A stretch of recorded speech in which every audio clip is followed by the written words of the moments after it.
شریروں اور حاسدوں کے حسد سے بچنے کے لیے بہترین وظیفہ جو کہ صحیح بخاری اور صحیح مسلم کے اندر موجود ہے۔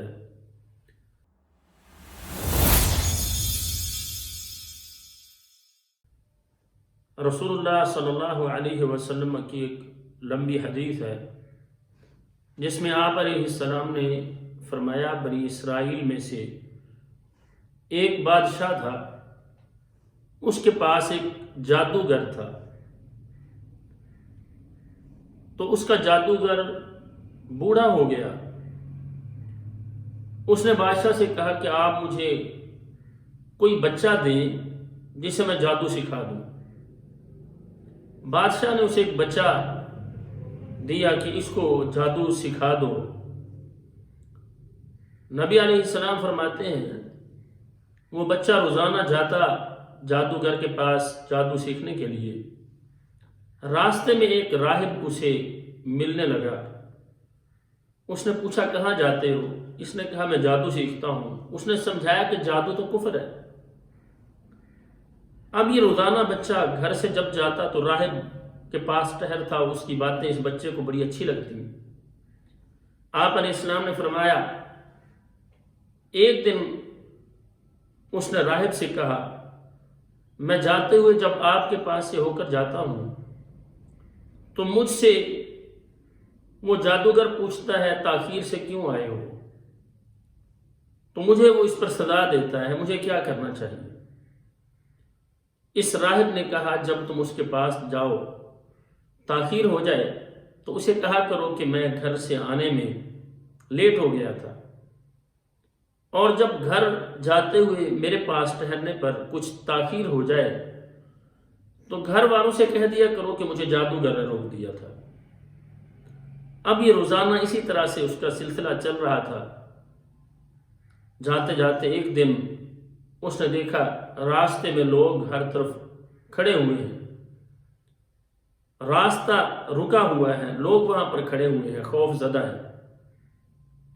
اس بچے نے ان سے پوچھا، انہوں نے بتایا کہ آگے بہت بڑی کوئی بلا ہے، کوئی ایسی چیز ہے جس سے ہم خائف ہیں۔ اس نے راستہ روکا ہوا ہے۔ اس بچے نے ایک پتھر اٹھایا اور یہ کہہ کر کہ آج میں دیکھتا ہوں کیا راہب کی بات سچی ہے کہ نہیں، کیا واقعتاً جادوگر اس کے پاس جانا غلط اور جادو کو سیکھنا کفری عمل ہے۔ اس بچے نے پتھر اٹھایا اور کہا، یا اللہ اگر اس راہب کا دین سچا ہے، اس کی باتیں صحیح ہیں تو یا اللہ اسے ختم کر دے۔ اس نے پتھر مارا، وہ جس کو اس نے پتھر مارا تھا وہ ختم ہو گئی۔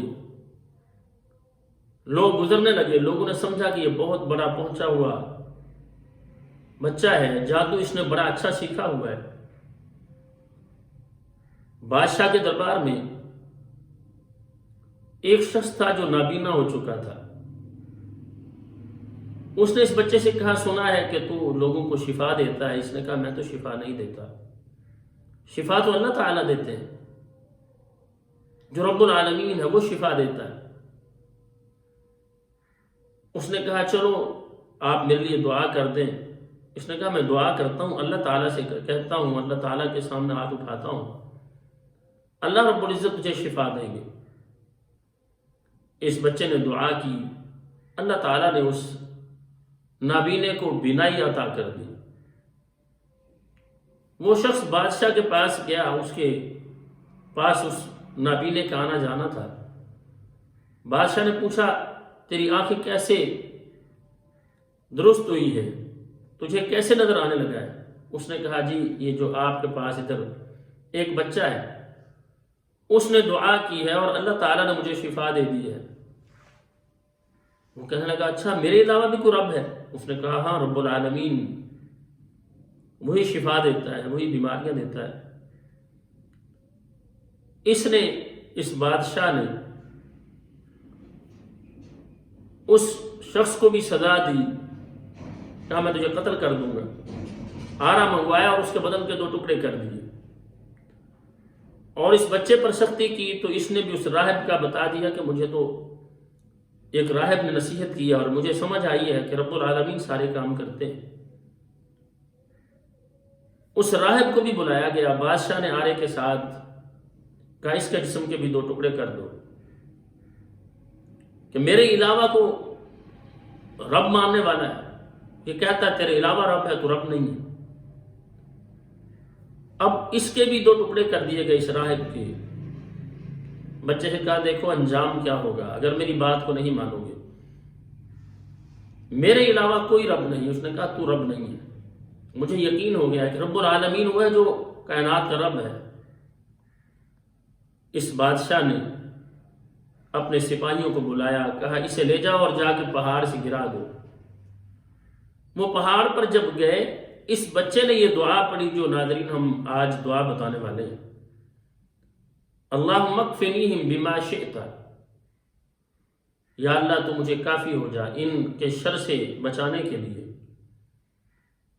یہ الفاظ کہے جیسے یا اللہ تو چاہتا ہے تو ان کے شر سے مجھے بچا لے۔ یہ دعا کہنے کی دیر تھی، پہاڑ ہلا، زلزلہ آیا، سارے لوگ جو 7 سپاہی اسے بچے کو گرانے کے لیے گئے تھے وہ سارے نیچے گر گئے۔ بچہ نیچے اترا، واپس بادشاہ کے پاس جاتا ہے اور کہا ان کو تو میرا رب کافی ہو گیا۔ اس نے کہا جو سپاہی 7 بھیجے تھے وہ کدھر ہے؟ اس نے کہا ان کو میرا رب کافی ہو گیا۔ کہتا اچھا۔ اس نے اور لوگوں کو بلایا، کہا جا کے اس کو دریا میں جا کے پھینک دو، اسے کشتی میں بٹھاؤ اور جب درمیان میں پہنچو تو اسے پھینک دینا۔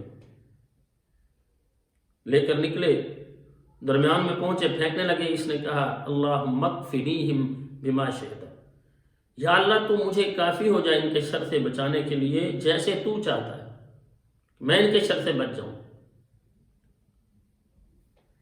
کشتی پانی کے اندر بھنور آیا، کشتی ہچکولے کھانے لگی، بالآخر وہ سارے کشتی سے باہر گر گئے اور یہ بچہ اس کے اندر زندہ بچ گیا۔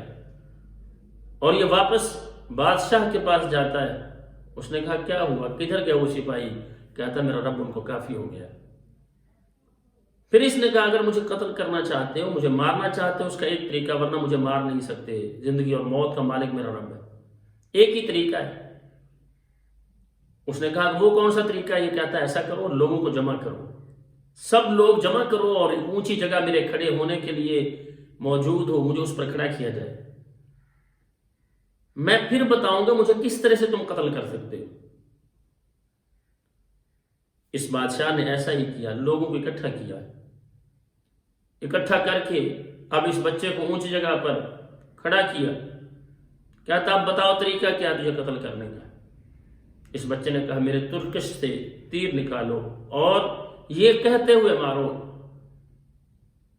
بِاسْمِ رَبِّ هَذَا الْغُلَامِ، اس بچے کے رب کے نام کے ساتھ ہم اسے تیر مارتے ہیں، تم تیر مارو گے مجھے لگے گا میں ختم ہو جاؤں گا۔ اس بادشاہ نے تیر اس کے ترکش سے نکالا اور نکال کے اپنی کمان پہ چڑھایا، اور جب اس بچے کو مارا اس کے ساتھ یہ الفاظ کہتے ہوئے مارا بِاسْمِ رَبِّ هَذَا الْغُلَامِ، اس بچے کے رب کے نام کے ساتھ میں مارتا ہوں۔ تیر لگا، یہ بچہ شہید ہو گیا۔ لوگ جو دیکھ رہے تھے وہ ایسے متاثر ہوئے، اس کا مطلب یہ ہے کہ زندگی اور موت کا مالک اور کائنات کا رب یہ بادشاہ نہیں ہے، رب تو اور ہے جو اس بچے کا رب تھا، کیونکہ اس بادشاہ نے مارنے کی کوشش کی تھی، نہیں مار سکا۔ اور جب یہ کہا کہ اس کے رب کے نام کے ساتھ مارتا ہوں، اس کا مطلب یہ ہے کہ زندگی اور موت کا مالک رب وہ اور ہے۔ سبھی لوگ کہنے لگے آمنا برب هذا الغلام، ہم اس بچے کے رب پر ایمان لاتے ہیں۔ نبی علیہ السلام نے فرمایا اب اس نے خندقیں کھدوائی، اس بادشاہ نے لوگوں کو خندقوں کے اندر پھینکوایا گیا اور اس طرح سے لوگوں کو شہید کیا گیا۔ لیکن جو یہ دعا ہے اس کی برکت اللہ کے رسول علیہ السلام نے ہمیں سمجھائی ہے کہ جب کوئی شریر، کوئی حاسد، کوئی نقصان کا ارادہ کرنے والا ہو اور نقصان پہنچانا چاہتا ہو، ظلم ڈھانا چاہتا ہو، اس کے لیے بڑی ہی کمال یہ دعا ہے۔ اللہم اکفینیہم بما شئت.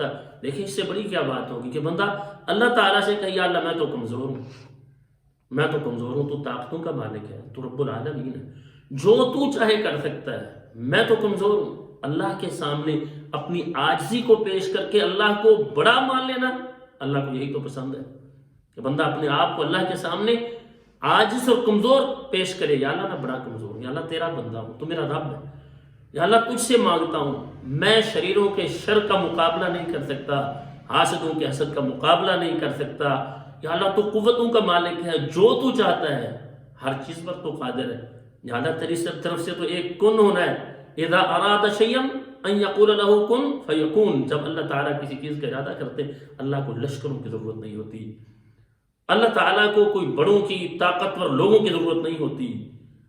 اللہ تعالیٰ لوگوں کے محتاج نہیں ہے، بلکہ ادھر سے تو کن ہوتا ہے فیکون، وہ ہو جاتا ہے جو اللہ چاہتے ہیں. تو یہ دعا بڑی مجرب ہے، بہت زبردست ہے، اور اس کا معمول بنا لیا جائے. اگر کوئی شخص کسی کے شر سے پریشان ہے، کوئی شخص نقصان دینے والا ہے، کوئی شخص ظلم کرنے والا ہے، کوئی زمین پر قبضہ کرنے والا ہے، اس کے لیے بڑی بہترین دعا ہے اللہم اکفنیہم بما شئت. یا اللہ مجھے تو اس کے شر سے کافی ہو جائے، اس کے شر سے مجھے بچا لے. تو یہ دعا بہت آسان اور چھوٹی سی دعا ہے، اسے اپنا معمول بنانا چاہیے کہ اسے 41 دفعہ صبح و شام چھوٹی سی دعا ہے، اس کو پڑھیں. بہت بہترین اور مجرب یہ دعا ہے، اور رسول اللہ صلی اللہ علیہ وسلم کی زبان سے نکلے ہوئے الفاظ ہیں کہ اس بچے نے یہ دعا کی تو اللہ تعالیٰ نے دشمنوں کو کس طرح سے برباد کر دیا اور تباہ کر دیا اور لوگوں کے لیے عبرت بنا دیا. اور اس بچے نے دنیا سے جانے کا انداز جو اختیار کیا، اس کے ساتھ لوگوں میں دعوت دے گیا، لوگوں کو بتا گیا اپنی جان دیتے ہوئے کہ زندگی اور موت کا مالک اللہ ہے، اللہ کے علاوہ کوئی زندگی کا مالک نہیں، کوئی کسی کو مار نہیں سکتا. تو یہ دعا اللہم اکفنیہم بما شئت، یہ حدیث صحیح بخاری میں بھی ہے اور صحیح مسلم کے اندر بھی ہے، اور اللہ کے رسول علیہ السلام نے یہ ہمیں سمجھائی اور بتائی ہے. اور یہ سورہ بروج، اس کے اندر جو واقعہ ہے وہ اسی کی طرف اشارہ ہے. اللہ تعالیٰ سے دعا ہے اللہ تعالیٰ ہمیں ہر طرح کے شریروں کے شر سے، حاسدوں کے حسد سے اور جادوگروں کے جادو سے محفوظ فرمائے. السلام علیکم ورحمۃ اللہ وبرکاتہ.